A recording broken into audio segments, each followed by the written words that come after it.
তো আজ থেকেই, কিন্তু ছোটরা সকলেই পুজো করে পরের দিন সকালবেলা উপোস টুপোস করে।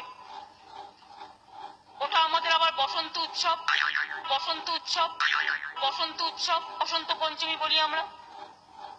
আবার এই উৎসবটাকে আমরা বলি, অনেক কিছুই বলি, ভালোবাসার দিন।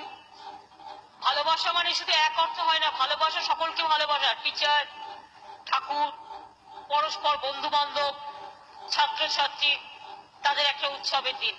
তাই আগামীকাল সরস্বতী পুজো, আপনাদের সবার হয়ে দেবী সরস্বতীকে বলি পঞ্চমী স্টার্ট হয়ে গেছে। সরস্বতী মহাভাগে বিদ্যা কমলা লোচনে বিশ্বরূপা বিশালাক্ষী, তারপরটা কি, দেহি নমস্তুতে। ওং জয় জয় দেবী চরাচর সারে কুচ শুভবিত কুচ শুভবিত কুচ শুভবিত কুশবিত মুক্তাহারে। বীণা পুস্তক রঞ্জিত হস্তে, বীণা পুস্তক রঞ্জিত হস্তে, বীণা পুস্তক রঞ্জিত হস্তে, বীণা পুস্তক রঞ্জিত হস্তে ভগবতী ভারতী দেবী নমস্তে। সরস্বতী মহাভাগে বিদ্যা কমলা লোচনে বিশ্বরূপা বিশালাক্ষী বিদ্যাং দেহি নমস্তুতে। অনেক অনেক নমস্কার, ধন্যবাদ।